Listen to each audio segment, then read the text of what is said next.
Hey, what's up, team? This is Eddie Gray, and I found myself working with the ever so talented Tosh Neal.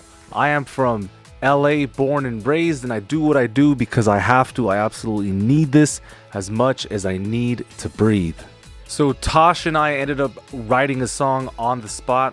One of the benefits of a songwriting camp like this is the fact that you don't have that much time to actually think it over.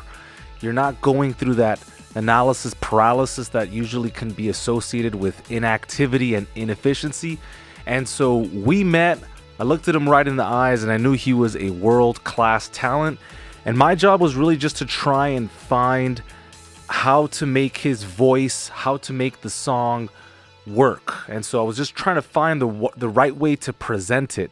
And so we came up with a basic working idea that Tosh and I essentially drafted inside of Captain Chords. He pulled out his guitar and we were running through all the various chords. And so that was pretty cool. Once we got a general idea of what the song was going to be, we started thinking about all the instruments and started thinking of the era that we were going to try and work in. And we decided with the electric piano as kind of the primary force that was going to be leading the song. And I decided Keyscape would be the best sound for the job. And so here's a Rhodes. Check it out.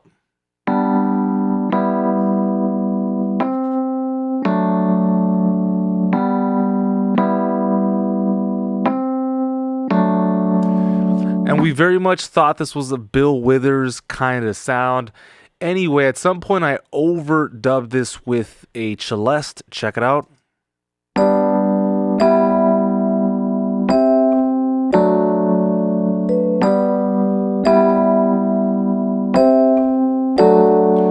And so all of that was simple enough. At some point we decided to start laying down the groundwork, all things bass and drums. And I used what I think is the very best bass plugin in the game in Moto Bass by IK Multimedia. Not only do you get to physically model your instrument, but you can play around with the playing style. Are you picking? Are you slapping? Are you playing finger bass? The positioning in which you play the bass, muting, all sorts of stuff. I love this thing so much. And this is our rhythm section here.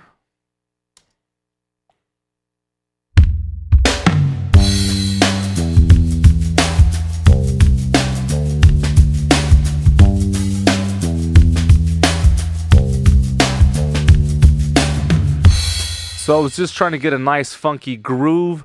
On top of that, I was using, in the same family, Moto drums by IK Multimedia. Very similar to Moto Bass with all the modeling and all the detail. Just outstanding instruments that really get your music to come to life. And once that was established and Tosh sent over his vocals, we basically had the main idea. After that, I remember thinking of embellishing the track, and so I added this simple synthesizer part. Check it out.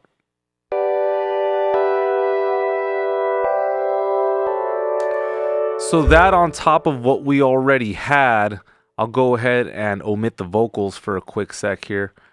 It sounded like this.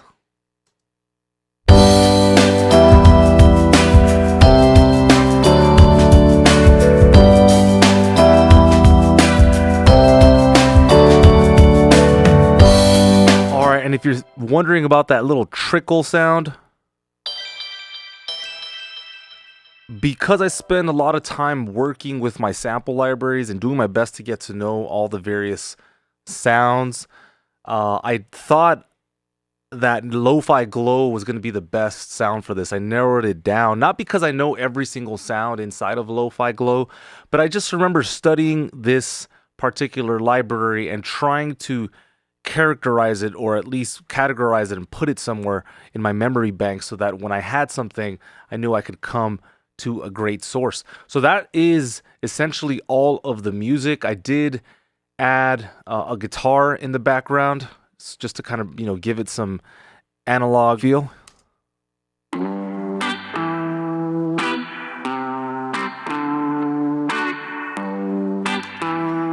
ran that through cassette by Waves Factory just to give it a really kind of, wavy feel.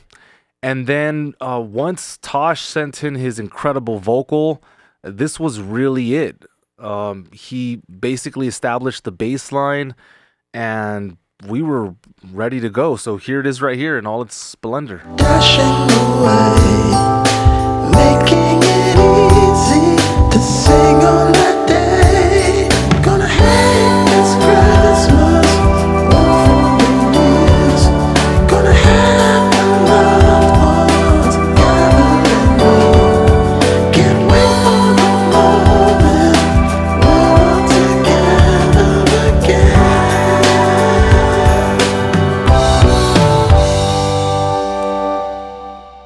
So there it is right there. I really liked this end bell.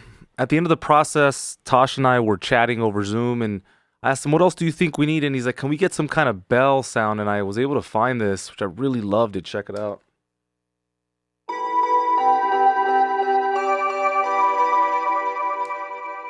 So in and of itself doesn't particularly sound very exciting, but when you play with the track, it really does make such a grand difference. Sing on that day, gonna hate this Christmas, won't for years. Gonna have the loved ones gathered. Yeah, for me, it particularly made the whole song, but there was just so many little great moments. But again, I just stress that the best thing was not thinking and not overthinking, and we're just getting to the core of the song. What does it need? And then either he or I would execute. He was such a phenomenal writer, so easy to work with. He made this so just smooth, and the workflow was so clean. So for any of you that are out there trying to collaborate, a lot of it does have to do with finding somebody that complements you and complements maybe the things that you don't do or perhaps don't do as well. Yeah, the whole process was amazing from beginning to end. Tosh is an amazing dude, singer, songwriter, and 411 is just amazing. Great company. It's actually one of the very first companies that I got started with, so much love, much respect to you guys. But yeah, I'm going to get out of here. Just wanted to say thank you so much. Many blessings. Stay up, keep learning, keep growing, keep evolving, and keep your frequency high. See you later.